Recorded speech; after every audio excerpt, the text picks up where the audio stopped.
síntesis curricular de la doctora María Marván Laborde, quien el día de hoy nos ofrece esta conferencia magistral, Panoramas del Sistema Electoral hacia el 2018. María Marván Laborde estudió en la Universidad Nacional Autónoma de México Sociología y se graduó de maestría y doctorado en la New School for Social Research de la ciudad de Nueva York, en los Estados Unidos. Fue comisionada del Instituto Federal de Acceso a la Información Pública de 2003 a 2011, comisionada presidenta de su fundación hasta 2006.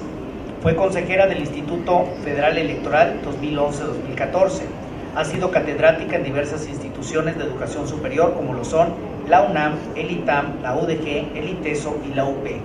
Es investigadora de tiempo completo en el Instituto de Investigaciones Jurídicas de la UNAM.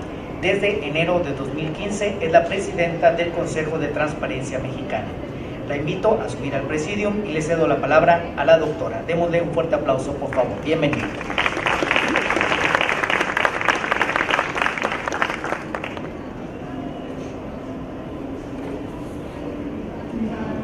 Muy buenas tardes a todos ustedes. Permiso con el reloj, perdí el cronómetro, ya lo encontré, perdón. Si no, no puedo llevar la lógica del tiempo. Agradezco desde luego al Consejo, a la Comisión Estatal Electoral de Nuevo León la invitación y de veras me da mucho gusto estar aquí. Es un momento crítico para el país, pero yo creo que es un buen momento crítico en el que nos estamos enfrentando a una de las elecciones más complejas que vamos a tener en el país. A partir de 2003, nuestros diputados y senadores en el Poder Legislativo decidieron que había que ir sincronizando los calendarios electorales y eso hace que en 2018 tengamos una de las elecciones más grandes, la elección más grande que hemos tenido. Entrarán en juego cerca de 3.500 puestos electorales, lo que significa un gran reto para los partidos y pues literalmente vamos a ver si este experimento funciona o no funciona y como país más nos vale que funcione. Solamente en 2 entidades del país, Nayarit y Campeche, no habrá elecciones, además de elegir presidente, diputados federales y senadores, vamos a elegir 9 gobernadores y múltiples puestos de presidencias municipales y congresos locales. A veces nos desesperamos un poco con la coyuntura electoral y queremos pensar que en México la democracia no ha funcionado o está muy mal y nos gusta repetir que hay un gran desencanto con la democracia. Yo creo que hay que poner esto en contexto porque no necesariamente es cierto. Esto no quiere decir que no tengamos que exigirles bastante más a los partidos políticos, bastante más a los candidatos y probablemente un poco más a las autoridades electorales y también apoyar a las autoridades electorales. A mí me preocupa mucho, quizá por haber sido autoridad electoral, la verdadera campaña de desprestigio que hay en contra de las autoridades electorales y probablemente no somos tan exigentes propiamente con los partidos políticos y los candidatos. Estamos en el año 2017, es decir, estamos en estos días, en este mes, se están cumpliendo 40 años de la reforma electoral de 1977. Veo en el auditorio algunas personas que seguramente no solo ya vivían en 1977, probablemente ya también votaban. La primera vez que yo voté fue en la elección de 76, pero también veo algunas otras personas, ya me hizo allá la carita la chica, yo no estaba, me queda claro por su carita que usted nació mucho después de 1977, pero mucho después de haber nacido como ayer o antier. Me queda claro que también para muchos jóvenes que están aquí, hablar de un sistema de partido hegemónico donde solo un partido competía, existían 3 partidos, pero desde el día que salía el candidato presidencial ya todos los mexicanos sabíamos quién iba a ganar, no había ni la menor duda. Había cuatro partidos. El Partido Revolucionario Institucional, fundado desde 1929, que cambió 3 veces de nombre. El Partido Popular Socialista, fundado en los 50, que empezó medio socialista y luego se volvió como en un adendum del Revolucionario Institucional. El Partido Auténtico de la Revolución Mexicana, un partido nacido para morir, se formó en 1953. ¿Y por qué digo nacido para morir? Porque para poderse afiliar en el Partido Auténtico de la Revolución Mexicana era requisito, pues puesto en sus estatutos, no lo estoy inventando, pues prácticamente haber nacido en 1900, porque tenía uno que haber sido militar, haber sido combatiente de la Revolución Mexicana. Quiero pensar que los combatientes más jóvenes tenían 17 años, entonces pues prácticamente el requisito era haber nacido en 1900. Dicho esto, ¿qué era lo más importante de ese sistema electoral? Primero, que el PRI tenía todas las ventajas del financiamiento público, aun cuando no existía propiamente el financiamiento público legalizado.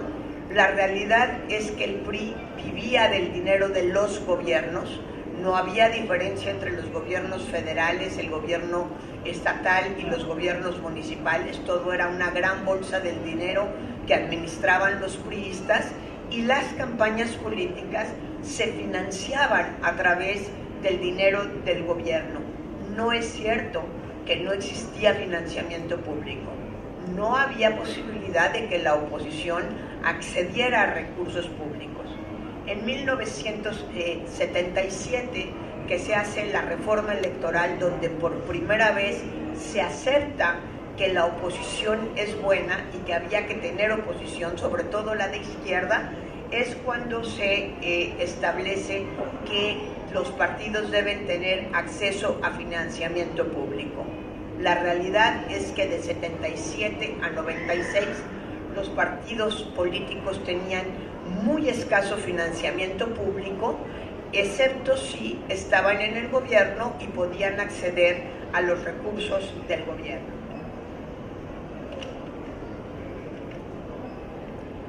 Después de la elección de 1994, que fue una elección muy convulsa, fundamentalmente, la elección salió muy bien, pero el año fue un año sumamente complicado. Es el año en el que se levanta la Revolución Zapatista y es el año del asesinato de Colosio, candidato del PRI.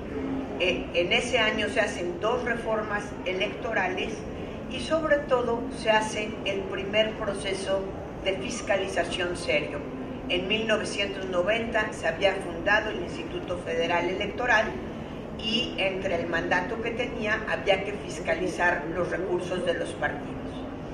Cuando salen los resultados del proceso de fiscalización, lo que resulta es que el PRI había gastado cerca del 80% de los recursos que se habían gastado ese año en campañas electorales. Es decir, 80% para un partido y 20% para todos los demás. Fue así y fue tan fuerte la noticia cuando salió los resultados de esa fiscalización que el presidente Zedillo, cuando tomó posesión, tuvo que reconocer que su triunfo había sido legal pero no legítimo. Y entonces se convirtió en una negociación o en un arma de negociación, en una demanda muy importante de los partidos de oposición. En ese momento los 2 principales partidos de oposición era el Partido de Acción Nacional de larga data y el Partido de la Revolución Democrática, formado después de la elección de 1988, en donde había un reclamo fundamental. Necesitamos, para poder hablar de elecciones equitativas, hablar en serio del financiamiento público de las campañas electorales. Como resultado de la reforma política de 1996, se transformó de manera sustancial el financiamiento a los partidos políticos, para bien y para mal. Para bien porque realmente se logró generar un equilibrio, sin embargo para mal porque fueron inmensos los recursos públicos que se les garantizaron a los partidos. Y ahí dimos un bandazo en nuestra legislación electoral. México es el único país que prácticamente prohíbe que haya financiamiento privado a los partidos políticos. En 1996 se puso el límite de que el financiamiento privado no podía exceder el 10% del financiamiento público.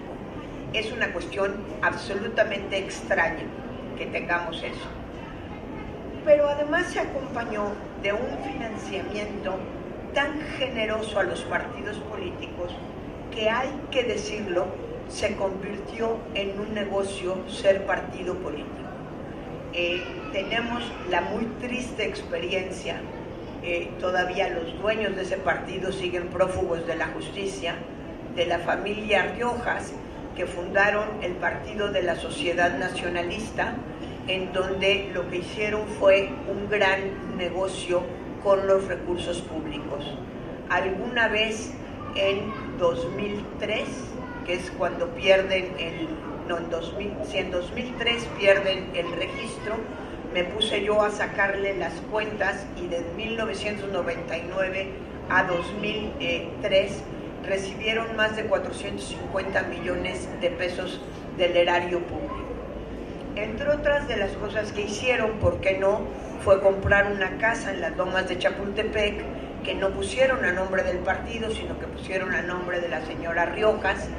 Las cuentas que entregaron tenían que ver mucho con a quienes les compraron. Recuerdo un dato, y más o menos la proporción era esta: compraron ellos banderines de plástico de los que todavía se podían colgar en los postes que afeaban horriblemente la ciudad. Tanto el PRI como el PAN como el PRD, el precio promedio que pagaron por esos banderines era de 10 a 12 pesos. Ellos pagaron por cada banderín 100 pesos, es literal, la proporción era esa. ¿Y quién era el dueño de la fábrica de banderines? El hijo del señor Riojas. ¿Sí? A partir del gran fraude que le hicieron a la nación en ese entonces, fue que se pusieron reglas. En 97 a nadie se le ocurrió que alguien iba a abusar de la bondad del sistema, que se pusieron reglas para lo que se podía comprar, lo que no se podía comprar, y sobre todo qué pasaba con los bienes de los partidos en el momento en el que perdieran el registro. No hubo manera legal de quitarles la casa, porque no estaban cometiendo ninguna ilegalidad en ese momento. Hoy, por supuesto, que ya no se puede hacer ese tipo de barbaridades, pero vamos aprendiendo y vamos modificando nuestras reglas electorales en la medida en que los propios partidos van abusando de la bondad del sistema. Y esto es importante tenerlo en cuenta, porque hoy día en México tenemos uno de los sistemas electorales más complejos del mundo y más difíciles de administrar. Solamente para darnos una idea de lo que estamos diciendo, en 1977, que se hizo esta ley electoral, constaba de cerca de 250 artículos. Hoy tenemos más de 1,100 artículos en la ley, y por cada permiso que damos ponemos como 800 prohibiciones.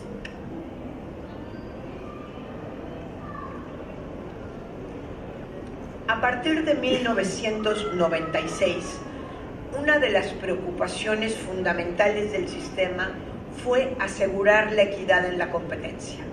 Y para asegurar la equidad en la competencia entre partidos, se determinó, con razón, que los partidos tenían que tener acceso a recursos públicos más o menos en igualdad de circunstancias. Ya decía yo, les garantizamos dinero, fue demasiado, pero sí se logró esta equidad en la contienda. Vinieron después las elecciones de 2006, donde los partidos políticos al proceso de fiscalización demostraron haber gastado cerca de 2.000 millones de pesos en propaganda, en radio, pero sobre todo en televisión.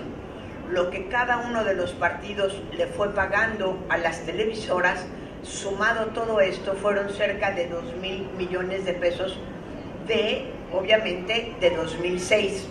No soy economista, pero estoy segura que ahora sería bastante más. No quiero ni siquiera arriesgarme a decir cuánto sería en pesos actualizados. Y entonces vino todo el conflicto postelectoral de 2006, en donde una de las preocupaciones fue que no podía haber equidad si el acceso a radio y televisión no era equitativo.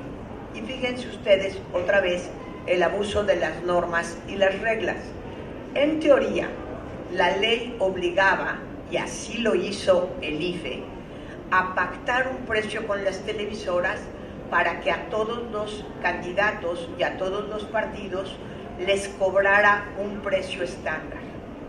Pero las televisoras, que estaban encantadas con la democracia, porque ya les dije de qué tamaño se les había convertido el negocio de la televisión en las campañas, decidieron pues que ellos tenían que manifestar su preferencia o su falta de preferencia por los candidatos, y a pesar de que en términos formales el precio de las campañas era exactamente el mismo, no el precio de las campañas, el precio del minuto aire era exactamente el mismo porque lo había pactado el IFE, lo que hicieron las televisoras fue hacer un paqueteo donde le decían al partido de su preferencia, pues mira, el minuto cuesta a peso porque en eso quedamos con el IFE, pero como tú me caes muy bien, por cada minuto que me compres te voy a regalar otro, o por cada 10 minutos te voy a regalar 2, o por cada 10 minutos te voy a regalar 3, y además tienes acceso a tiempo AAA. Como tú no me caes bien y me parece que tu opción es un peligro para México, entonces a ti te lo voy a cobrar a peso y olvídate de acceder a tiempos en AAA. Es decir, las televisoras, que ahora se hacen las mártires porque tienen que dar el tiempo del Estado y a través de ahí vienen todas las campañas, jugaron un papel activo que provocaron, entre otras cosas, que se hiciera el modelo de comunicación política que actualmente tenemos. Quiero hablar de manera especial del modelo de comunicación política porque creo que es uno de los elementos más complejos de nuestro sistema electoral y que genera más litigios.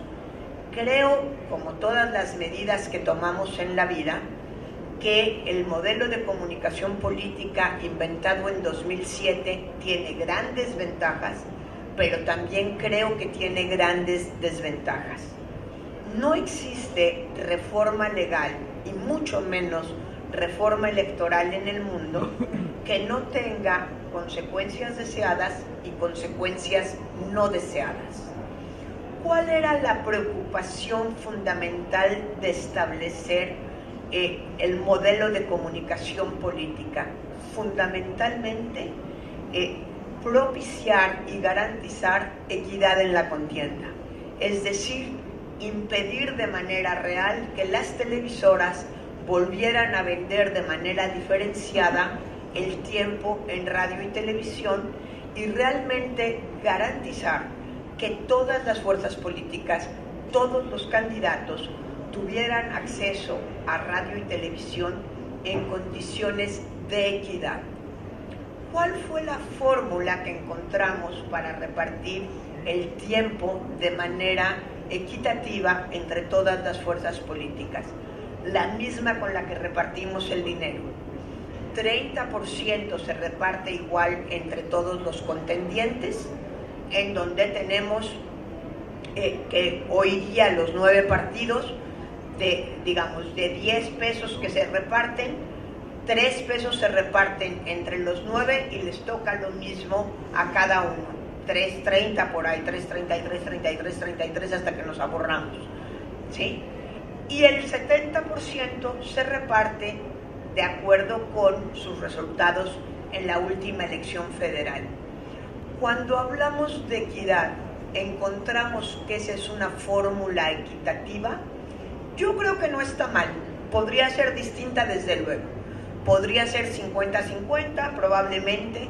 Curiosamente, los partidos que más pelean que si el sistema electoral es equitativo o no es equitativo, yo no los he oído nunca de manera seria cuestionar la fórmula del 70-30, ni para el dinero, ni para el tiempo en radio y televisión. Algunas veces mis alumnos me dicen, ¿y no sería más equitativo y más justo que a todos les diéramos exactamente igual? Yo creo que no, porque entonces le daríamos lo mismo al partido que tiene 3% de preferencia que al partido que tiene 30% de diferencia. Pero eso lo podríamos discutir y encontrar alguna otra fórmula. Lo que es cierto es que los partidos hasta ahora no lo cuestionan. Vale la pena decir que a partir de la reforma de medios y que las televisoras y el radio, bueno, que cualquier persona física o moral se encontró con la prohibición expresa de no poder comprar ni un minuto de radio y televisión, en ese momento las televisoras se desencantaron de la democracia. Y si hoy tenemos una campaña militante en contra de las autoridades electorales, es por esta razón. Y no se nos olvide, cuando se cuestionan a las autoridades electorales, que hay un interés específico de las televisoras en denostar a la autoridad electoral. Me parece triste, porque ni el IFE, ni las comisiones electorales, o los consejos electorales, ni el INE hicieron la ley. Ellos simplemente administran lo que hicieron los partidos políticos. Hasta ahí, santo y bueno. Creo que es positivo este elemento del modelo de comunicación política en donde se garantiza que todos tengan acceso a radio y televisión. Donde me parece que tenemos un problema, y un problema muy grave en términos del modelo de comunicación política. A la hora que la propia ley autorizó a la autoridad electoral, valga la redundancia, perdón por el mal español, a la hora que la propia ley obliga a la autoridad electoral a meterse al contenido de las campañas y a juzgar si en un spot se denigra, se calumnia, y si puede o no puede pasar al aire. Siempre pasan al aire porque no se vale la censura previa, pero todos los días, desde que empieza el proceso electoral, las autoridades electorales, tanto el Instituto Electoral, el Instituto Nacional Electoral, la Comisión Estatal Electoral y sus equivalentes en todos los estados, como los tribunales, tienen que estar dirimiendo si ese spot debe o no debe pasar. Esto ha generado una horrible judicialización de la política, en donde hoy partidos políticos y candidatos, a la vez que contratan a un contador para que les ayude a llevar las cuentas y entregarlas bien, cosa que no es nada sencillo, ¿sí? También tienen que contratar un equipo de abogados para dos cuestiones fundamentales: defenderse de las quejas de los otros partidos, pero además generar ellos mismos quejas para los otros partidos. Tristemente,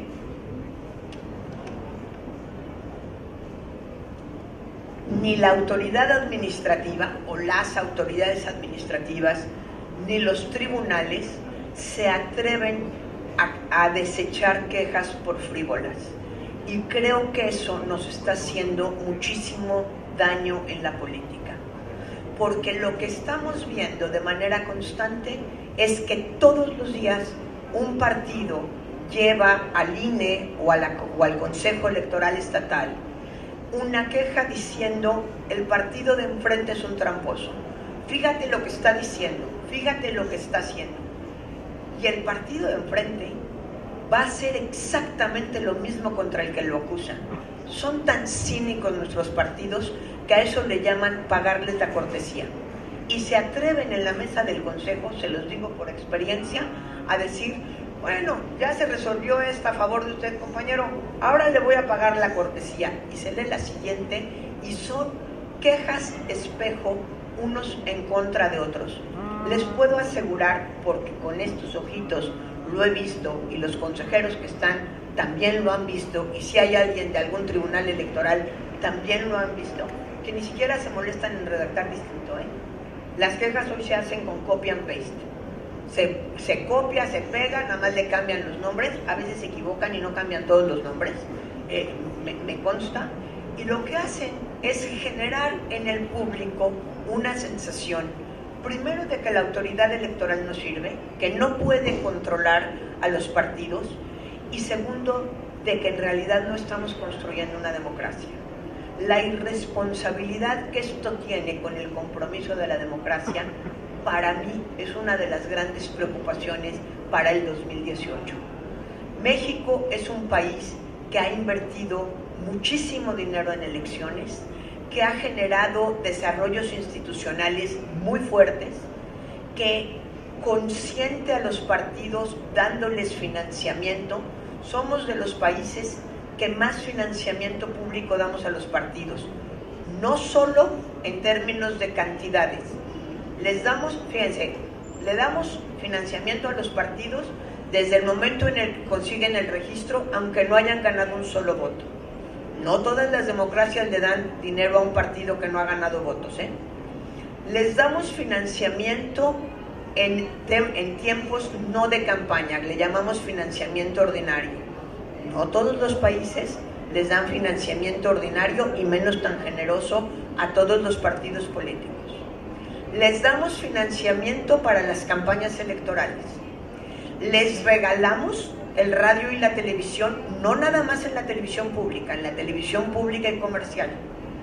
Y además les damos prerrogativas indirectas, como son las franquicias postales y la franquicia telegráfica. Pocos países tenemos con un financiamiento tan generoso a los partidos. ¿Y los partidos con qué nos pagan? Con trampas. Y los partidos nos pagan con una deslealtad a la democracia que tendríamos que empezar a revisar realmente y exigirles. México también ha sido muy generoso en los tribunales en aceptar todas las quejas de los partidos. No en todos los países es así. Por ejemplo, en Perú, el Jurado Nacional Electoral, que equivale exactamente a nuestro Tribunal Electoral, tiene la facultad y la obligación de rechazar quejas frívolas. Nosotros tenemos la posibilidad, pero nuestros tribunales no se atreven a usar esa posibilidad. En Perú, un partido, para poner una queja en contra de otro partido o en contra de la autoridad electoral, tiene que pagar una fianza, aproximadamente de unos $100, pero eso no es todo. Si el Jurado Nacional Electoral determina que la queja es frívola, si el Jurado Nacional Electoral determina que simplemente se está quejando, se está vengando del otro partido porque le hizo una queja espejo, encima los puede multar, y los multa, en los hechos los multa. ¿Qué pasa? Que los partidos se cuidan un poquito más de las quejas que interponen.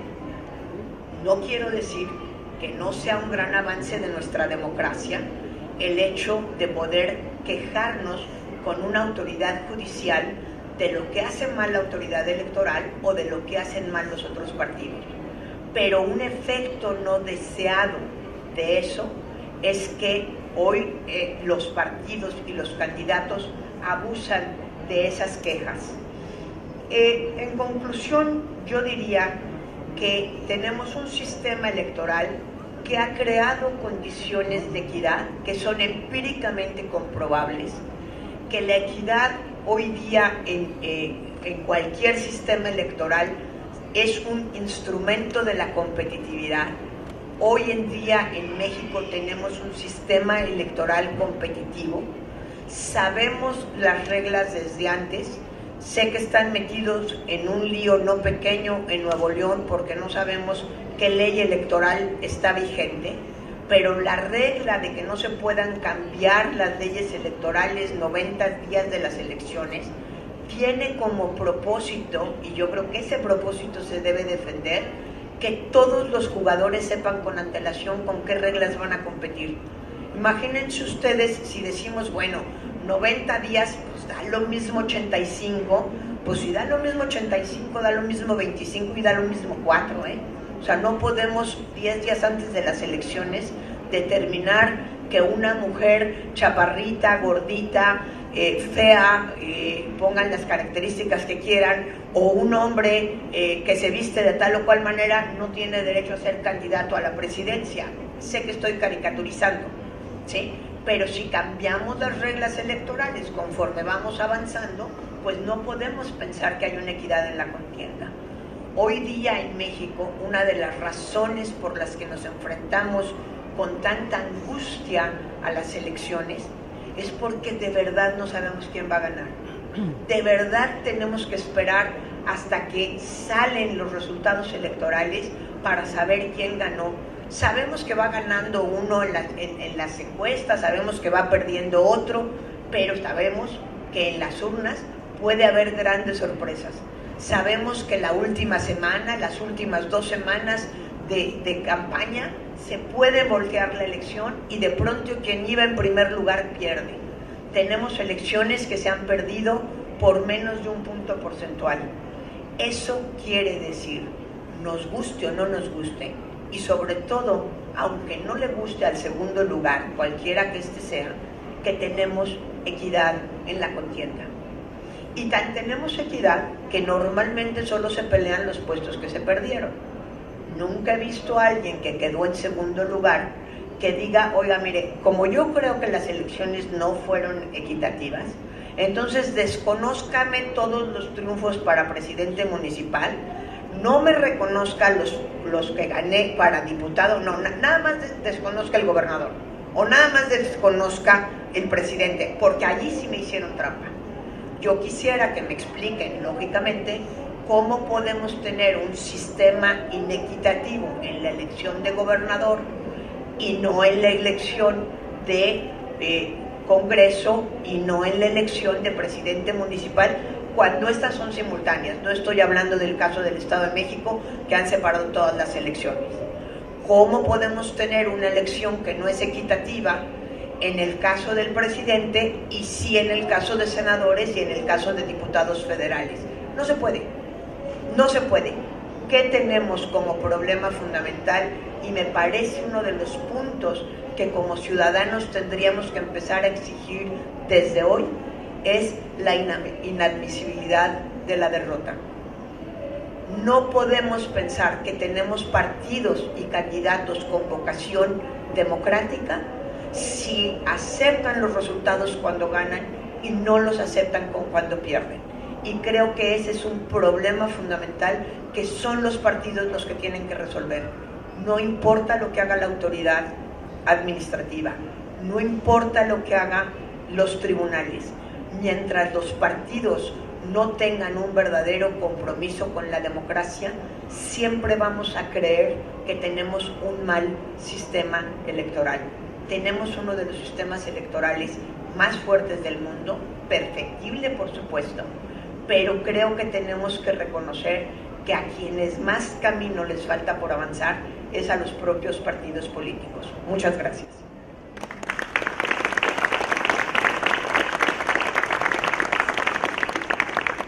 Muchas gracias a la doctora María Marván Laborde por esta excelente participación. Y ahora vamos a proceder a una sesión de preguntas y respuestas. Tenemos tiempo para hacerlo. La dinámica que vamos a utilizar para esta sesión, ustedes podrán levantar la mano, nuestros compañeros se acercarán a su lugar y queremos agradecer que nos digan su nombre para tener conocimiento y también que la pregunta sea lo más breve, clara y concreta en virtud de dar oportunidad a quienes quieran preguntar. Si hubiera alguna pregunta, por favor, levantar la mano. Tenemos de este lado, por favor, si me apoya con el micrófono. Buenas tardes, Ángel Gómez.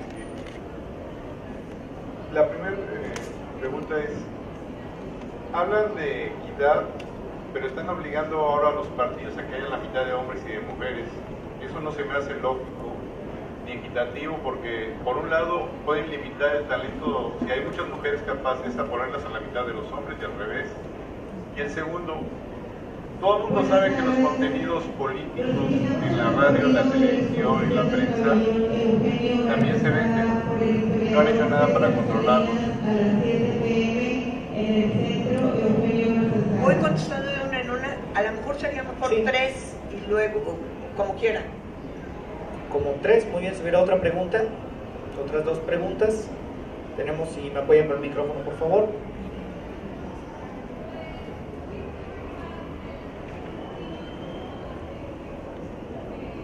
Sí, yo creo que hay cuestiones que son de percepción.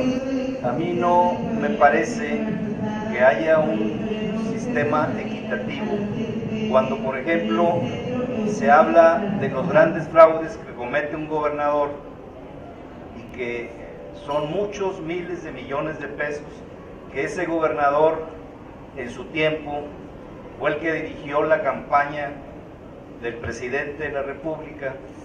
Y luego, pues yo creo que todo el mundo entiende que esos millones desviados se dedican precisamente a la campaña. Entonces, ¿cuál suelo parejo, cuál equidad?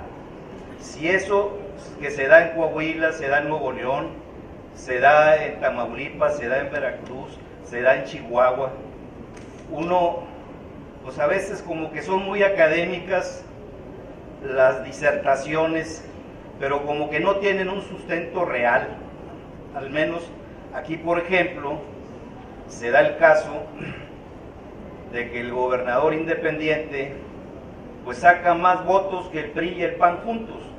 O sea, eso se demuestra nada más el hartazgo que hay en la población, que no ve esa equidad que algunos ven, que simplemente ven que hay fraude por todos lados, que hay una distorsión enorme en la cuestión electoral y que académicamente se puede decir que estamos con un sistema muy complejo y muy perfecto, pero que a mi punto de vista ese sistema perfecto, equitativo, pues no aparece por ningún lado.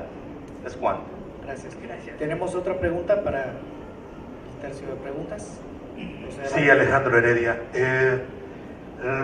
Todo el mundo sabemos que nuestro sistema electoral es complejo y que tiene, pues, está basado en la desconfianza, ¿no? Maestra, para usted, ¿cuál sería la manera de descomplejizar nuestro sistema electoral? De brindarle, digamos, mayor confianza a los actores, mayor confianza a los ciudadanos. Yo, por ejemplo, no estoy de acuerdo con usted cuando habla acerca de que la equidad hay, en el sentido de que en la línea de meta cada partido tiene diferente tipo de financiamiento, diferente monto. Yo creo que eso, en lugar de ayudar a una sana competencia, ¿no cree que pervierte el sistema competitivo? Bueno, sería todo. Gracias. Doctora, tenemos una pregunta más. Bueno, una pregunta más la agregamos para proceder ya a las respuestas. Puros hombres, ¿dónde están las mujeres que pregunten? Doctor, antes que nada, muchas gracias por su aportación, por su libro y por su trayectoria. Mire, yo quería hacerle una pregunta que va a terminar en una propuesta que espero usted reciba, recoja y la pueda proponer ante quien la pueda hacer realidad. En un contexto de una realidad donde México es de los países más corruptos de la tierra, eso para muchos expertos invade el manejo político y la partidocracia con todo lo que rodea esa atmósfera. Entonces, en ese contexto de tanta corrupción, tanta simulación, los mismos expertos coinciden en que un equilibrio y una manera de resolver esta corrupción y simulación en el manejo político es simple y sencillamente la participación ciudadana y la educación ciudadana. Si esos son los dos factores que pueden llegar a mejorar verdaderamente el manejo democrático en nuestro país, y si somos de los que más apostamos dinero para que esto suceda. Entonces, ¿qué opinión le merece a usted el hecho de que nadie se le haya ocurrido en la Cámara de Diputados, senadores o en los congresos estatales o en el Tribunal Electoral o en el INE invertir dinero? Porque la organización ciudadana no se hace nada más porque sí. Todas las organizaciones que existen en la sociedad han necesitado de liderazgo en primer lugar, visión, pero mucho tiempo y dinero. Entonces, no se ven los líderes que puedan levantar una organización y una educación ciudadana, y nadie que quiere invertir dinero en eso. La propuesta que yo espero que recoja, que proponga que inviertan dinero en la organización ciudadana para educar a los ciudadanos y para que participen más. ¿Qué opinión le merece y qué causal tiene todo este manejo para usted? Esa es la pregunta. La falta de participación y educación ciudadana. Gracias. Doctora. Muchísimas gracias. Adelante. A ver, de alguna manera se relacionan las preguntas, por eso me gusta más cuando se hacen varias al mismo tiempo. Hay una gran discusión sobre la justicia o injusticia de las cuotas que ahora en México le hemos llevado hasta la paridad. Ciertamente se puede plantear el problema de si esto está limitando a gente capaz por tener gente incapaz. Lo que está demostrado en el mundo es que solamente a través de las cuotas las mujeres hemos podido tener acceso a más puestos políticos y a mejor situación. En teoría, las cuotas y la paridad deberían de ser medidas transitorias, pero no hay manera de elevar la participación de las mujeres en el mundo, excepto en profundos matriarcados, en donde se voltearía el argumento, si no existen cuotas. Entonces, digamos, eso es lo que las justifica, ¿sí? Respecto a los tiempos que se compran en radio y en televisión, ciertamente, y se acerca un poco al argumento del señor que no nos dijo su nombre, sí tenemos un problema de cómo se usa el erario público, ¿sí? El problema, o uno de los problemas más graves, es lo que están gastando los gobiernos estatales y el gobierno federal en comprar tiempo en radio y televisión para campañas de propaganda a lo largo de todo el sexenio.